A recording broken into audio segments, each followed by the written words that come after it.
마가복음 10장 17절에서 22절입니다. 17절에서 22절. 최선 아멘. 네, 마가복음 10장 17절에서 22절까지 교독합니다. 예수께서 길에 나가실 때 한 사람이 달려와서 꿇어앉아 묻자오되 선한 선생님이여 내가 무엇을 하여야 영생을 얻으리까? 예수께서 이르시되 네가 어찌하여 나를 선하다 일컫느냐? 하나님 한 분 외에는 선한 이가 없느니라. 내가 계명을 안 하니 살인하지 말라, 간음하지 말라, 도둑질하지 말라, 거짓 증언하지 말라, 속여 빼앗지 말라, 내 부모를 공경하라 하였느니라. 그가 여짜오되 선생님이여 이것은 내가 어려서부터 다 지키었나이다. 예수께서 그를 보시고 사랑하사 이르시되 내게 아직도 한 가지 부족한 것이 있으니 가서 내게 있는 것을 다 팔아 가난한 자들에게 주라. 그리하면 하늘에서 보화가 내게 있으리라. 그리고 와서 나를 따르라 하시니 그 사람은 재물이 많은 고로 이 말씀을 인하여 슬픈 기색을 띠고 근심하며 가니라. 아멘. 굉장히 부유한 성도가 마침 기회가 주어져서 교회에서 간증을 하게 됐습니다. 그 간증은 내용은 이랬어요. 한 청년이 그 교회를 다니는데 첫 직장에 들어가서 첫 월급을 받았는데 그 첫 월급 받은 그 달에 주일 교회 가서 하나님 앞에 예배를 드리게 됐는데 헌금 시간이 되었는데 옛날에는 뭐 헌금 바구니가 이렇게 다녔죠. 그런 시절인데 그때 이제 하나님의 음성이 들리더래요. 청년아, 내가 가진 것을 모두 하나님께 드려라. 그런 음성이 들리더래요. 처음에 뭐 그 청년은 그 음성을 들을 때 내가 잘못 들었나 싶기도 하고 뭐 이거 다 드리면은 내가 생활을 어떻게 하나 이런 또 이것저것 쓸 것도 많은데 그런 생각하면서 마음에 저항하는 그런 생각이 들었습니다. 근데 하나님께서 또 말씀하기를 청년아 너희 모든 것을 하나님께 드려라 그렇게 말씀하셨습니다. 그래서 그는 하나님께서 재차 그렇게 말씀하시니까 이거 분명 하나님의 음성이구나 하고 자기의 의지를 꺾고 쳐다보면 몽땅 헌금 바구니에 넣었다 합니다. 그 뒤로 하나님께서 복을 주셔서 그는 오늘날 이렇게 부유한 자가 되었다 라고 그렇게 간증을 마쳤습니다. 그리고 이제 자기 자리로 돌아서 앉는데 그때 뒷좌석에 있던 할머니가 몸을 앞으로 쑥 내밀더니 그 부자 그 사람에게 귓속말로 그렇게 얘기하더래요. 다시 한번 그렇게 해보시오. 다시 한번 그렇게 해보시오. 참 그 이야기를 이제 간증을 이제 읽어보면서 많은 생각을 했습니다. 그 청년이 그 부자가 청년 시절 때 그 간증했는데 한 달 월급을 전부 하나님께 드렸다 하는데 참 그 대단하다. 대단하다. 그런 생각이 드는데 그 할머니 말대로 지금 부자가 됐는데 그거 다 드리려면은 과연 그가 드릴 수 있었을까? 그런 생각을 해봤습니다. 그리고 당신이 간청한 대로 옛날 청년 시절처럼 다시 한번 그렇게 해보고 싶으려 한 할머니는 과연 자기 것을 다 드려볼 수 있을까? 그런 생각도 해봤습니다. 쉽지 않은 그런 이야기죠. 오늘 그런 이제 이야기를 생각하면서 이제 본 말씀을 살펴봤는데요. 오늘 본 말씀 마가복음 10장 17절을 보니까 이렇게 말씀하고 있어요. 예수께서 길에 나가실 때 한 사람이 달려와서 꿇어앉아 묻자오되 선한 선생님이여 내가 무엇을 하여야 영생을 얻으리까? 자, 여기 보니까 지금 예수님이 유다와 예루살렘으로 올라가시던 길입니다. 근데 이제 십자가를 지려고 올라가시는 길이죠. 우리 그 마가복음 10장 1절을 한번 볼까요? 마가복음 10장 1절 같이 읽습니다. 시작. 예수께서 거기서 떠나 유대 지경과 요단강 건너편으로 가시니 우리가 다시 모였거늘 예수께서 다시 전대대로 가시더니 여기 보니까 예수께서 거기서 떠나 어디로 갔다고요? 유대로 올라갔다 그렇게 얘기하고 있어요. 또 마가복음 10장 32절 볼까요? 32절 같이 있습니다. 시작. 예루살렘으로 올라가는 길에 예수께서 그들 앞에 서서 가시는데 그들이 놀라고 따르는 자들은 두려워하더라. 이에 다시 12제자를 데리고 자기가 당할 일을 말씀하여 이르시되 여기 보니까 예루살렘으로 올라가더라. 그러니까 오늘 그 17절에 예수께서 길을 가실 때 이제 유대를 향해서 올라가고 예루살렘을 향해서 올라가는데 십자가를 지기 위해서 올라가고 있었습니다. 그때 이제 한 사람이 예수님께 달려왔더라. 17절에 보니까 한 사람이라 이렇게 표현했어요. 또 22절에 보면은 이제 해석을 해놨는데 그 사람은 재물이 많았다 그렇게 얘기하고 있습니다. 그러니까 부자라는 그런 얘기죠. 또 이 말씀과 병행되는 마태복음 19장 20절과 22절에 보면은 이 사람을 청년이라 그렇게 얘기하고 있습니다. 누가복음 18장 18절과 23절에 보면은 어떤 관리 그리고 큰 부자 이렇게 얘기하고 있습니다. 그러니까 종합해 보면은 한 사람은 어떤 사람이냐 청년이었고 또 어떤 관리였으며 큰 부자였다라는 것을 보게 됩니다. 예. 우리가 청년이라면 한 20, 30대에 있는 사람을 얘기하죠.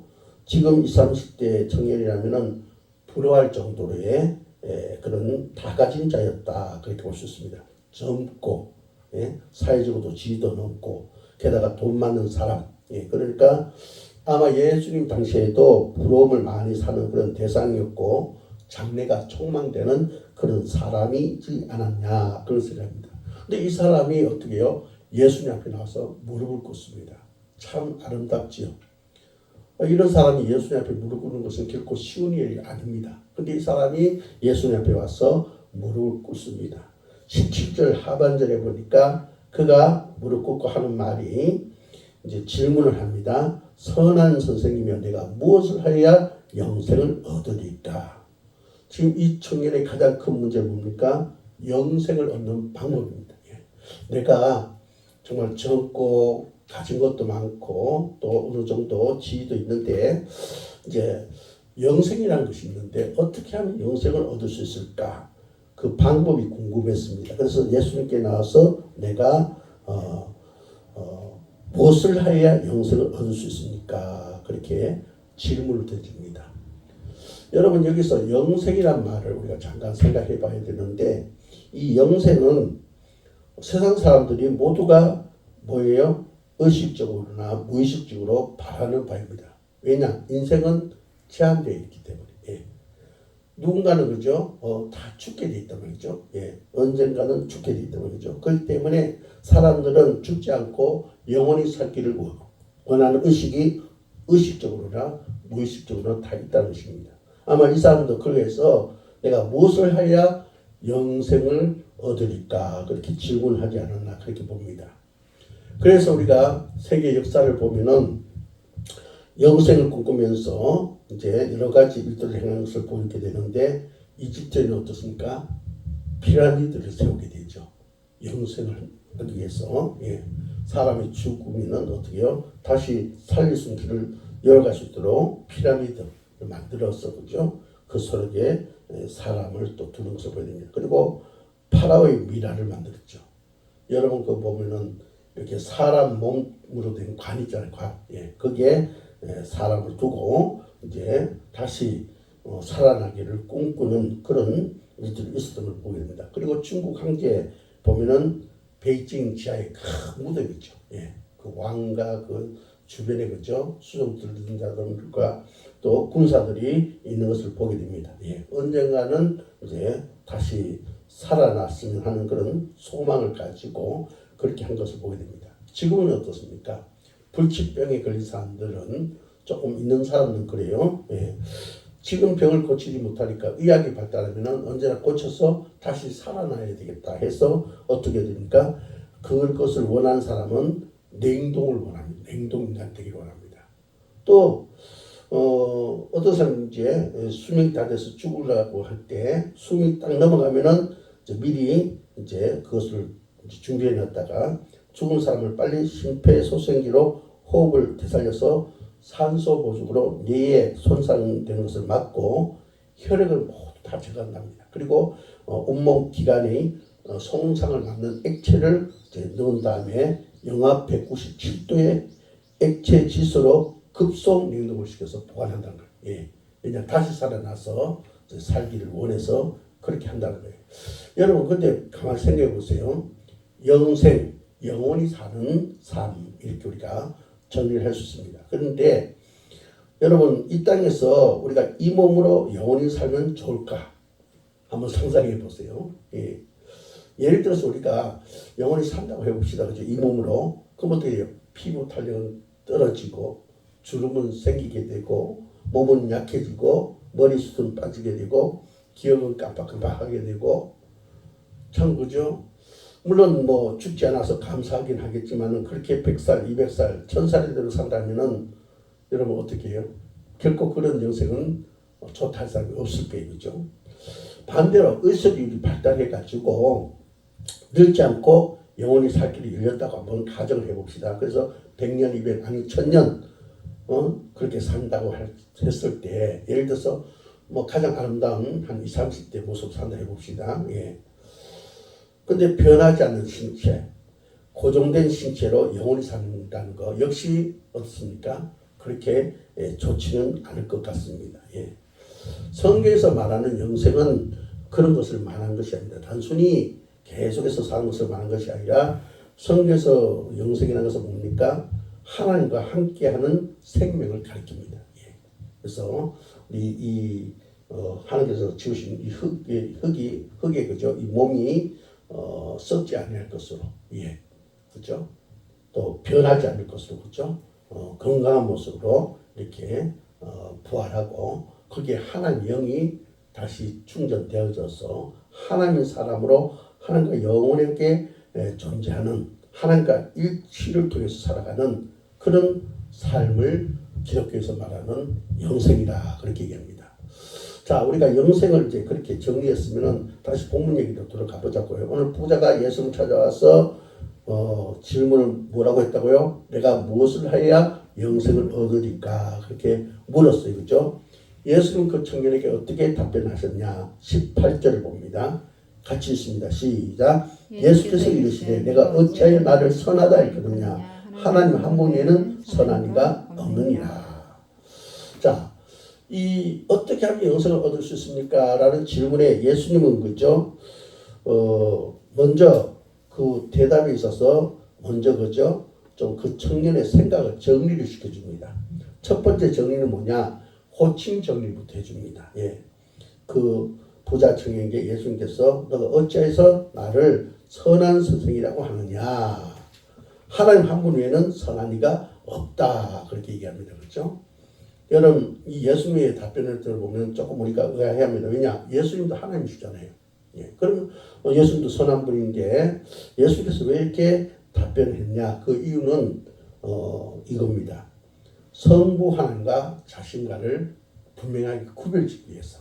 예. 성부 하나님은 어떻게 영적인 존재로 그저 완벽한 분으로 계십니다. 그죠? 근데 예수님은 어떻습니까? 하나님이신데 이 땅에 우리를 구원하기 위해서 우리를 구원하기 위해서 구원자로 인간의 몸을 입고 오셨단 말이죠. 예. 그렇기 때문에 어떻습니까? 선한 분, 예. 완벽하게 선한 분은 바로 하나입니다. 예. 나는 이 땅에 세상 사람들과 같은 육신을 가졌기 때문에 완벽한 선이 될 수 없다. 그 얘기예요. 여기서 그 말을 좀 더 이해하려면 선하다 이 말을 알아야 되는데 선하다 이 말은 그 원어에 보면은 헬라어의 아가도스랍니다. 아가도스란 말은 뭡니까? 탁월한 하나님의 자기 계시, 하나님의 법을 실행하는 것 이렇게 해석이 됩니다. 그러니까 선함이라는 것은 뭔가 탁월해야 된다. 남달라야 된다. 그렇죠? 예. 어떻게 되냐? 마치 하나님의 계시가 되어야 됩니다. 즉 하나님의 그 법을 실행하는 자, 100% 실행하는 자가 바로 선한 자다면 그죠? 예. 그러니까 이 탁월한 모습으로 그 하나님의 계시 자체가 되어야 되는데 그렇게 하나님의 계시 자체가 되기 위해서 하나님의 법을 삶으로 100% 실행하는 자는 오직 하나님밖에 없다.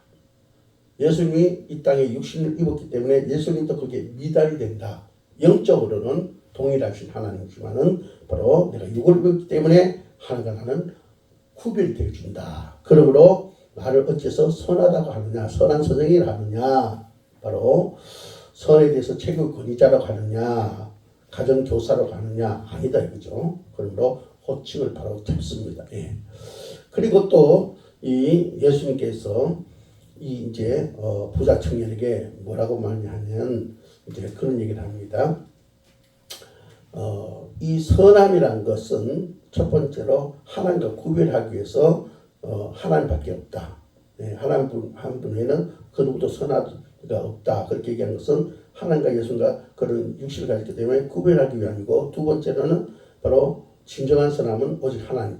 예수님이 육신을 갖고 있기 때문에 바로 진정한 선함은 바로 하나님밖에 없다. 이것을 강조한 거고요. 이제 이 호칭을 이제 바로 잡아준 예수님께서 청년에게 영생의 길을 이제 말씀해 줍니다. 19절 볼까요?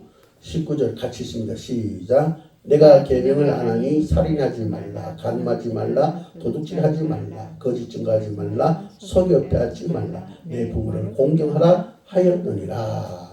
내 계명을 아느냐, 하나님의 율법을 아느냐 그러면서 이제 여기에 5, 6, 7, 8, 9, 10 6계명을 얘기하고 있는데 오늘 여기 보면은 바로 예수님께서 그 계명을 말씀하시는데 다섯 번째 계명, 예, 부모를 공경하는 것이 마지막으로 이동합니다. 제일 뒤에 가요, 그죠? 그리고 10번째 계명 탐내지 말라를 속여 빼앗지 말라 그렇게 바꿉니다. 예, 바꿔서 이게 근데 같은 얘기입니다. 예, 어쨌든 예수님께서 이 부자 청년에게 이제 다섯 번째에서 10번째까지 6계명을 이제 말씀해요. 예수님께서 왜 1계명에서 4계명, 1계명에서 3계명은 하나님과 사람과의 관계고 5계명에서 10계명은 사람과 사람 사이의 계명이라고 그러죠. 이제 예수님께서 왜 1에서 4계명을 언급하지 않느냐?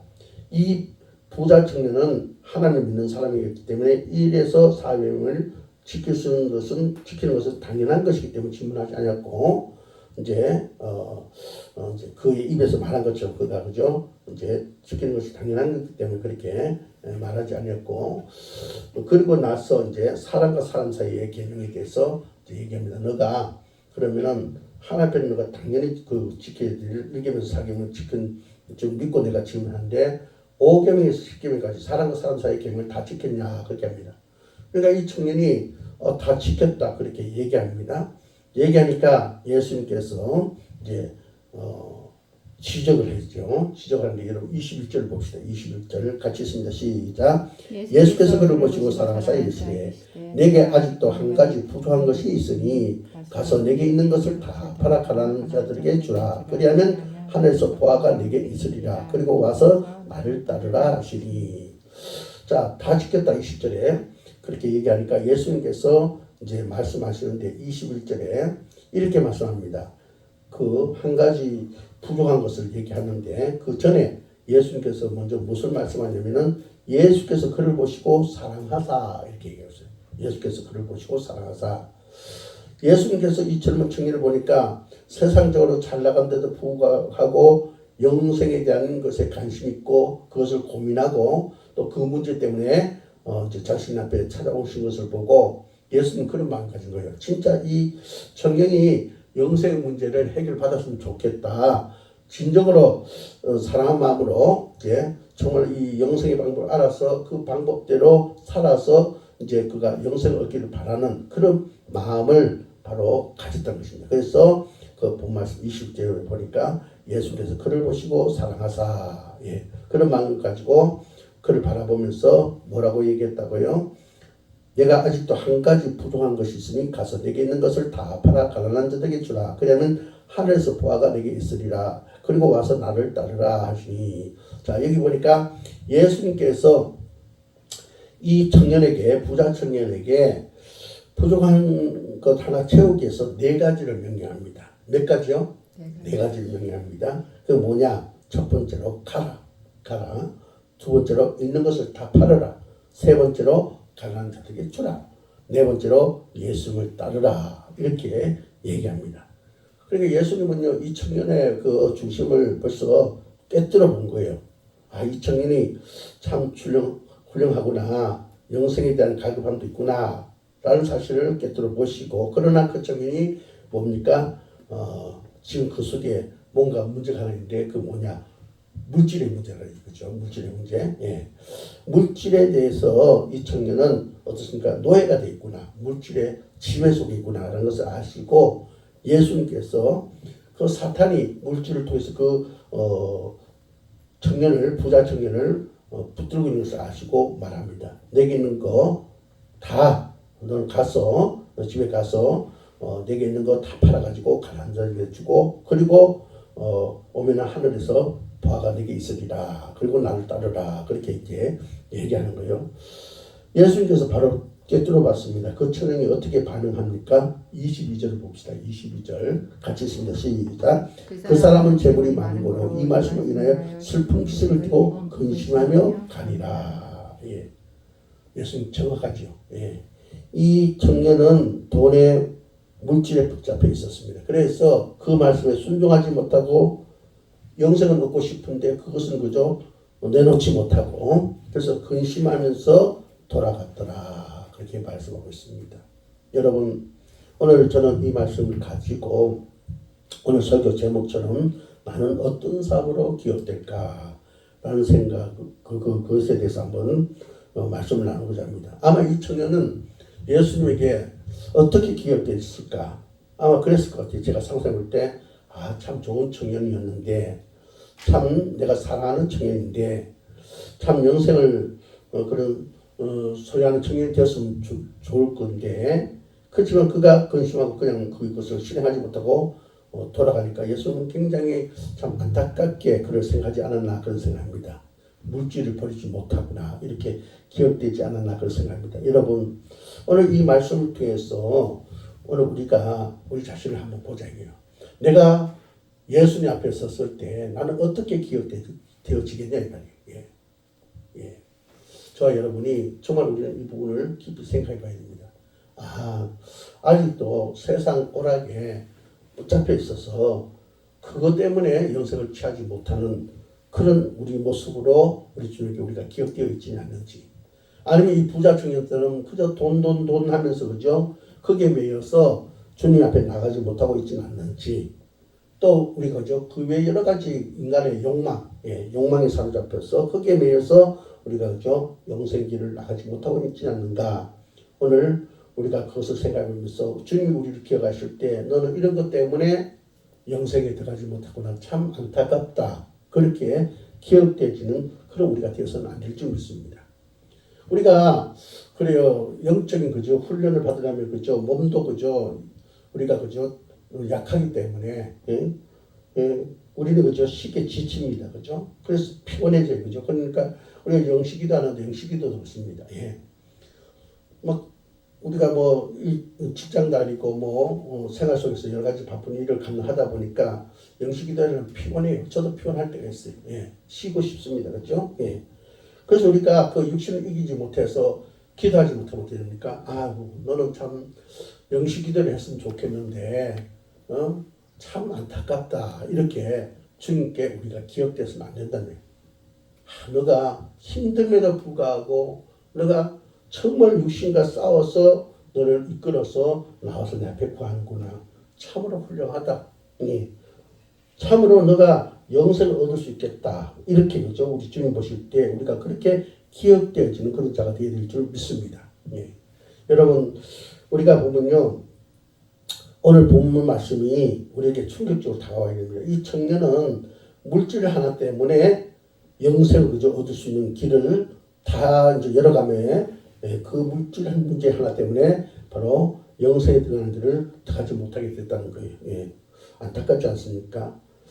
우리는 오늘 이 말씀을 들으면서 우리가 충격을 받아야 됩니다. 나의 그 무엇 때문에 내가 영생의 방법을 알면서도 그 영생의 문으로 들어가지 못하고 있다. 이것을 우리는 기억하면서 충격받고 우리는 그것을 바로 잡아가는 자가 되어야 될 줄 믿습니다. 할렐루야. 예.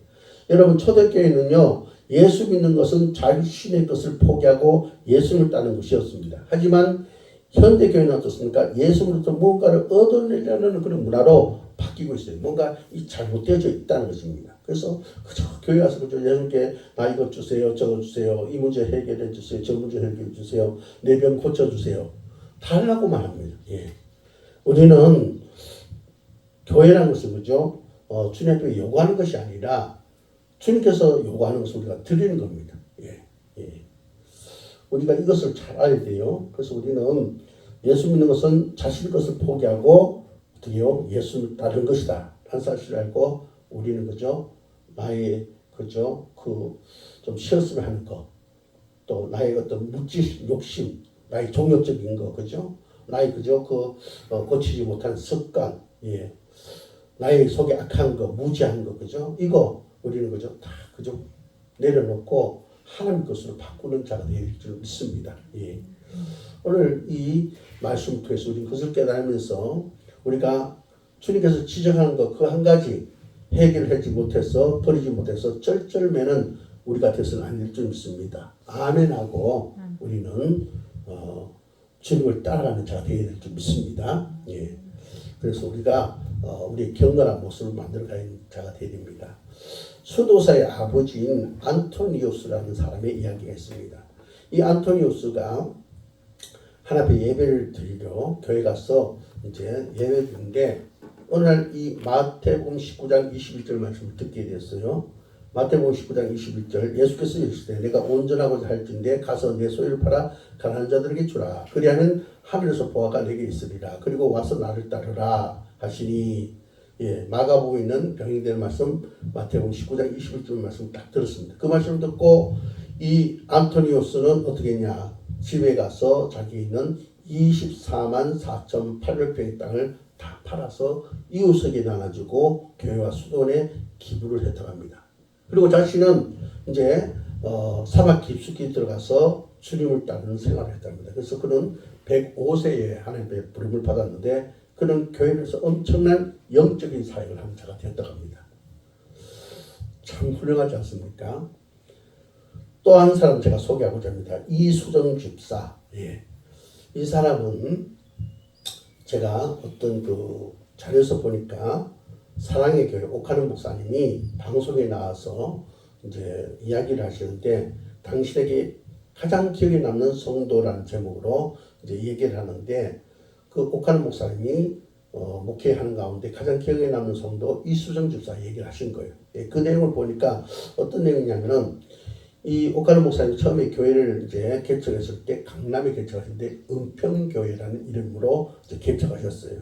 그래서 처음에 개척해서 이제 사람들이 이제 하나 둘 오면서 한 30명 정도 모일 때 한 여성도가 교회에 등록했습니다. 근데 그 한 여성도가 이상하게 예배를 드리는데 한 번도 목사님을 쳐다보지 않는 거예요. 와서 그냥 성경만 그저 쳐다보고 그리고 이제 설교가 끝나면은 축도하기 전에 가버리는 거예요. 그래서 목사님 이상하다 하면서 이제 몇 주 뒤에 이제 그분과 이제 좀 대화를 나누기 위해서 이제 그분에게 이제 미리 약속을 정해서 신방을 갔다 옵니다. 그래서 이제 교회에서 한 100m 떨어진 곳에 집이 있는데 가보니까 아주 그저 좋은 집이 있더래요. 그래서 그곳에서 이제 배를 눌렀죠. 저 띵동 하니까 문이 그저 착착 열리더래요.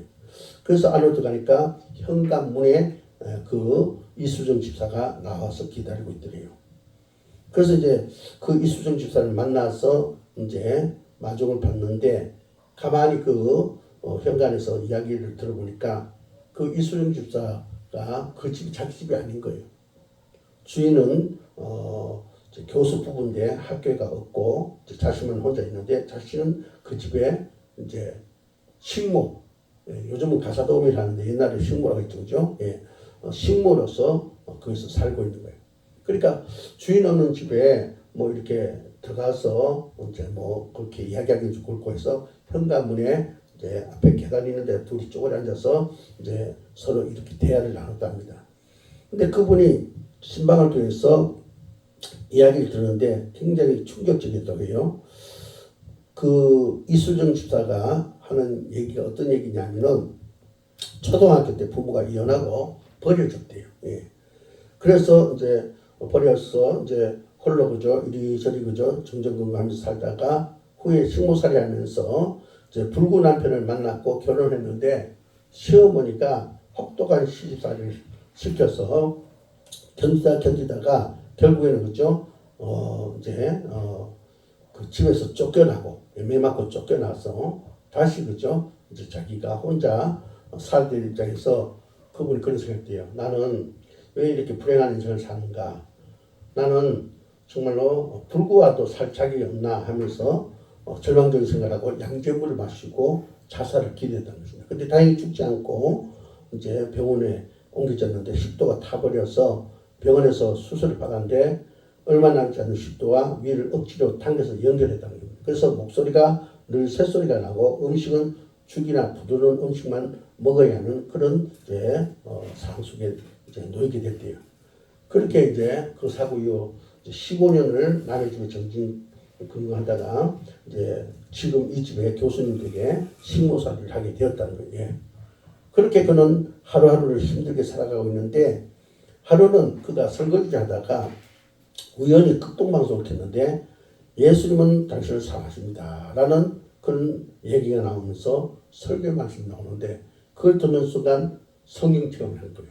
그래서 계속 극동방송 채널을 고정시켜 놓고 거기에 하나님 말씀을 듣다가 신앙이 자라게 되고 그래서 그가 교회에 나오게 되고 그래서 그는 예수 믿고 늘 감사하는 자가 되었다고 그래요. 그래서 그가 성경과 찬송을 사가지고 성경 보고 찬송도 하고 기도도 하고 또 매일 감사의 삶을 살았다는 것입니다. 목사님이 가보니까 그와 얘기를 나누기 전에는 굉장히 좀 여성인데 젊은 여성인데 30대 여성인데 얼굴이 못생겼대요. 그래서 참 어떻게 저렇게도 못생겼을까라는 생각이 드는데 그 대화하면서 그 사연 듣고 나니까 얼굴이 천사와 같더래요. 그래서 이제 목사님도 그의 형편을 알고 이제 그도 이제 목사님이 이제 편해졌죠. 그죠? 자기 이제 속내를 이제 토했으니까. 그래서 교회가 이제 부흥되는데 강남으로 지금 교회로 그죠? 옮기게 됐대요.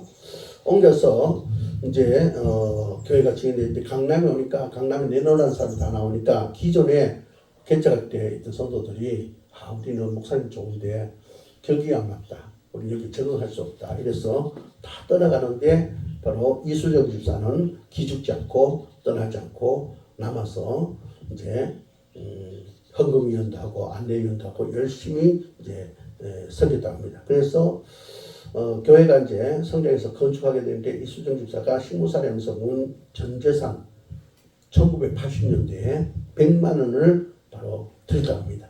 그러면서 열심히 신앙생활을 하다가 어느 겨울이 돼서 눈이 펄펄 내리는데 이 집사님이 어디 갔다 오다가 갑자기 막 이 컨디션이 안 좋아가지고 그래서 목도 좀 안 좋고 해가지고 이제 목사님 댁을 찾고 싶어서 목사님 집에 와가지고 배를 누르고 그래서 이제 사모님 내가 지나가는데 컨디션이 많이 안 좋고 근데 목사님 집이 생각나고 여기 오고 싶어서 왔습니다. 나 요즘 쉬었다 가게 해주세요. 해서 사모님이 이제 방을 안내가지고 거기서 이제 쉬고 있는데 한참 후에 이수정 집사가 일어나지 않아서 지사님하고 불러도 대답이 없더래요. 가서 깨어보니까 숨을 이제 막 그죠 거두기 직전인 거예요. 그래서 사모님이 이수정 지사님 왜 이래 하면서 그죠 정신 차리고 막 하는데 그죠 한번 씩 웃고 거기로 그죠 눈을 감았다는 거예요. 그래서 정말 그죠 갑자기 그 목사님 사택이 바로 뭡니까 빈소가 되고 뭐 장례식은 아무도 없으니까 교회 장치로 그렇게 장례를 치르게 됐다는 겁니다. 근데 나중에 알고 보니까 이수정 집사가 자기도 어려운데 뭔가 좀 있으면은 교회에다 갖다 다 바치고, 그리고 틈틈이 이제 강남시립병원에 가서 자기보다 못하는 사람들에게 떡을 만들어 가서 사랑을 나누고 이렇게 했다는 사실을 알게 되었어요. 예. 그가 참 그렇게 살면서 절망 중에 예수를 만나서 행복한 삶을 살게 되고 나누는 삶을 살고 하나님께 드리는 삶을 살다가 부름받았으니 참 그 이수정 집사는 정말로 귀한 분이다. 그래서 옥하는 목사님이 자신의 목회에서 가장 기억나는 성도다. 그렇게 간증을 하신 것을 보았습니다. 여러분, 오늘 주님 말씀에 순종하지 못한 부자 청년과 말씀대로 살았던 수도사의 아버지 안토니오스와 사랑의 교회 이수정 집사와 차이가 뭡니까? 그 차이는 다른 것이 아닙니다. 바로 하나님에 대한 절대 신뢰의 차이입니다. 내가 하나님 절대 신뢰하느냐 못하냐. 오늘 이 부자 청년은 어떻습니까? 영생은 얻고 싶었지만 하나님을 절대 신뢰하지 못했어요. 그래서 자기가 가지고 다 팔아서 가난하게 주면 불안한 거예요. 그 삶은 자기가 자신이 없는 거예요. 그래서 영생의 방법을 예수님께서 가르쳐준데도 포기하고 근심하며 돌아갔습니다. 예. 그래서 결국 그는 영생을 얻지 못하게 되었다. 그러나 좀 전에 제가 말씀드린 대로 바로 그 하나님의 말씀을 따라서 살아는 안토니우스, 수도사의 아버지 안토니우스, 사랑교회 이수정 집사는 어떻습니까? 하나님을 절대적으로 신뢰한 거예요.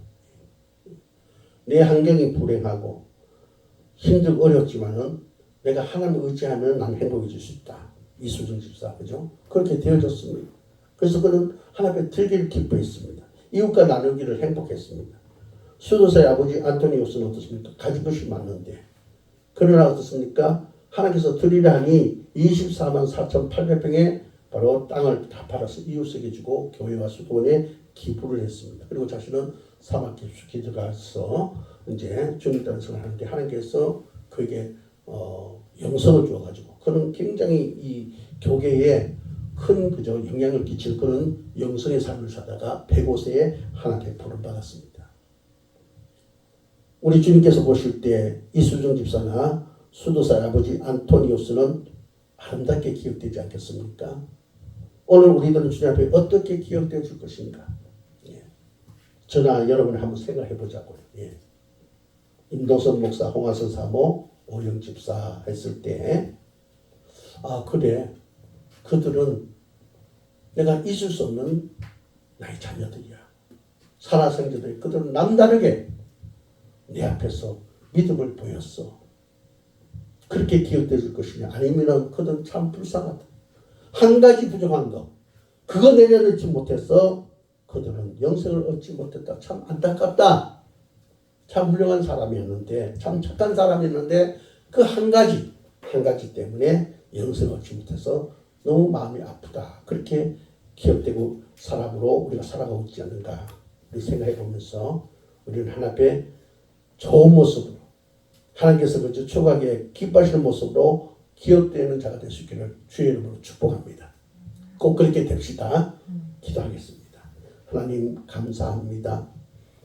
오늘 청년이고 높은 직에 있고 큰 부자인 청년이 가진 것이 많아서 이제 영생만 얻으면 된다고 생각해서 주님 앞에 무릎을 꿇고 어떻게 하면 영생을 얻겠습니까? 라고 물어봤지만 그가 하나님 대해서 바로 알지 못했기에 하나님 대해서 예수님 대해서 호칭을 바로 세워줬고 그리고 그에게 말씀을 주었지만은 그에게는 한 가지 부족한 것 물질에 아버지에 매여 있었기 때문에 결코 그는 하나님을 신뢰하고 그것을 내려놓지 못하여서 영생을 얻지 못한 자가 됐다고 했습니다.